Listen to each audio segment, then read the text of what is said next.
Well, hello there, Libromaniacs. Welcome back. Welcome to the show. Thanks for tuning in. Um, so, one of the subjects of books that I am blessed to be to have discovered, I guess is the best way to put it, is there's so many amazing history books out there. Um, the subject of history, I've always kind of been into science books and into books on religion and philosophy. Um, and then history is something that in the last 10 years I've really, from working actually at Borders, is my manager was really into history books, and he got me into reading some amazing history books, um, such as 1491, which I highly recommend. But another passion of mine that I've had longer than history books is alternative history books. I'm part of the. I was. I had always been. If I'm going to get books, I'm going to get the most scholarly books I can get, and so I was getting Zechariah Sitchin. A lot of back in the day, Eric von Daniken was kind of the guy everybody was talking about as far as alternative history books go, and also Graham Hancock. He was just as popular as Van Daniken, but that's two different time frames. And anyways, I've been into alternative history for a while, and although I now, like, I got into it into paleo contact, I got into it into Ancient Aliens. That makes sense, but the more I got into it, the more I realized that's not the only that's not the only ball game in town, I guess. And I have since I still embrace alternative history, but I do not necessarily embrace the paleo contact hypothesis no longer. I'm open to it, but my worldview doesn't require anything to do with it. Nonetheless, I think there's a terrestrial explanation to these mysteries, and these mysteries we know as myth. Like, we have histories of an advanced civilization described in our history that fit the description of what we can't figure out with, well, for starters, I'm going to talk about Archaeology and the Law of Gravity by one of my favorite alternative historians, Will Hart. This is not from one of, like, I'm a big fan of his book, the Genesis Race. This is an article. Well, it's like a chapter that he wrote for the Forbidden History book, which is a compilation book. Like, each chapter is a different author on a different subject, and this one really gets to the nuts and bolts of the alternative history foundation, and that is some of these ruins that we're looking at require advanced technology. They require it. Engineers have come forward and pointed this out. Like, they're like, you can't reach these types of tolerances on these stones without equipment. Like, you can't polish a stone and get it like this. You have to have machinery doing this. This is high level stuff. And those engineers are not as loud as the other voices. Like the original Egyptologists were not an engineer. Well, I guess Petrie was. Flinders Petrie was, but nobody else had an engineering background, and he initially noticed all this. He's like, oh, this is from an advanced civilization as described in myth. And now that's no longer the belief. It's like, oh no, this was, Khufu made this pyramid and whatnot, and da-da-da-da.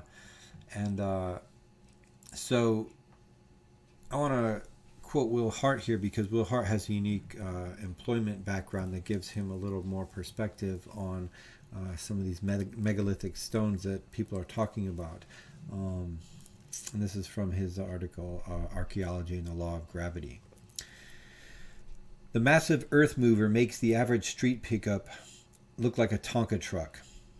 Rated to about 350 tons, it is restricted to mining operations, as the federal highway load limit is 40 tons, and the truck weighs more than that without a load.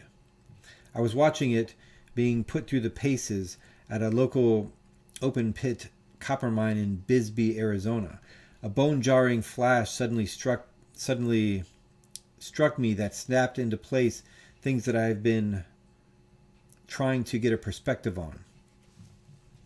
The Earth Mover is the heaviest truck that we have in modern civilization, and it can haul the heaviest loads we find littering the landscapes in Egypt, Bolivia, and Peru. At one point in my life, as I was learning the ropes in the literary world, I worked on a cement construction crew in a logging town where I came to know about handling heavy loads and what a front-end loader could lift and what a double flatbed logging truck could haul.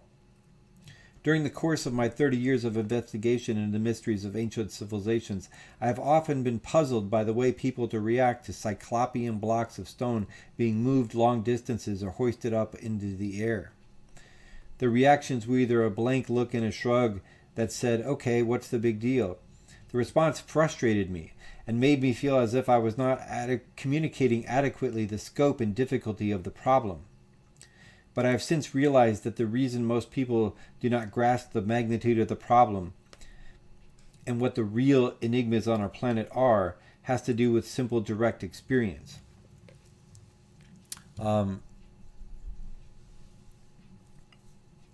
That is that's an interesting point. Like he's dealing with he's in a logging town where they're these guys know what their load limits are on those logs, and I don't think it's like it's 50 tons, 100 tons. I don't know what it is exactly, but he was talking about the Earth Mover, those big dump trucks that their wheels are like like 2 stories tall. They're the biggest machines you will ever see in your life. And he's watching one of these, going through the test runs or something at this open pit mine, and that thing carries a maximum of 350 tons of material. That's the biggest. Like, okay, yeah, there's some cranes that can carry that type of weight, but not many. Like that's not a common crane. And there's stones out there that weigh over 1,000 tons. And it's like, you can't tell me we don't have things that can, like there isn't, that Earth Mover can't move that. So how did people do that without the wheel? Like he goes on, and one of my favorite, I'll read one more paragraph here.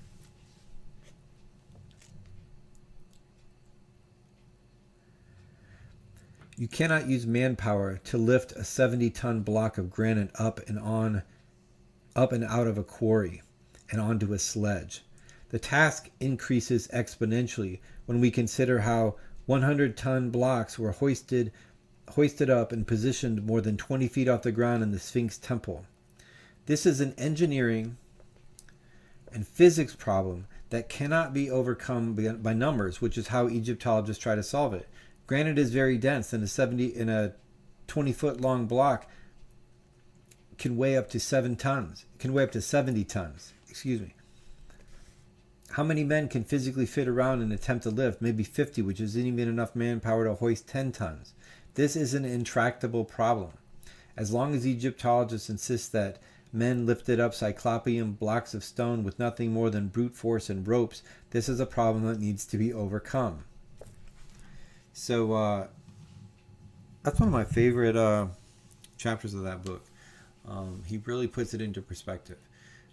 He knows that these weights are mind-boggling, and they just get brushed under the rug. Like it's just assumed that there must have been a way, and there must have been a way of getting enough manpower, which usually in Egypt this would have been slave power. So how did you get an army of people that big to move these types of stones? And we're not, by the way, I'm conflating a couple things here. I am talking about some of the biggest megaliths that have been moved, and I keep bouncing back and forth to construction of the Great Pyramid, because the blocks in the Great Pyramid, they're 2.5 tons on average. but there are in the smallest pyramid, there's some of the biggest stones, which are like 70 tons. Those are big stones. Like you're not. That's not to say you can't move 70 tons, but there. Here's the rub with the Great Pyramid. Um, when we're talking about the Great Pyramid, we're talking about a building that supposedly was built in about 25 years, according to Herodotus and according to certain Khufu's reign. Um, so about 25 years, and they got all that stone from a quarry nearby, and they just had unlimited manpower. Like they just put what you need to put to the task, and they can work 12 hours a day. Like the workmen can work 12 hours a day, and then they I don't know if they get a day off every week or not, but they're working 25 years. Well, if you call up the Limestone Institute of Indiana and you talk to the director there and say, hey, this is how much stone I need. We're making a replica of the Great Pyramid. And he goes, cool, like right on. This is going to be expensive. I'm listening. And he's like, okay, I need a time study. How long would it take you to prepare that material? Get these blocks quarried and put on train beds and ready to go. That time estimate turned out to be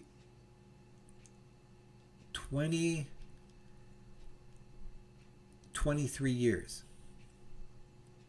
And that's tripling their current output. Like they normally operate, they have 33 limestone quarries, and they normally operate 8-hour shifts, like 8-hour days. And if they tripled that, if they worked a first shift, a second shift, and a night shift with lights on, it would take them 23 years. And that is tripling their current work capacity. 33 quarries with diamond tip, jackhammer drills and dynamite and all the luxuries of modern technology would take them.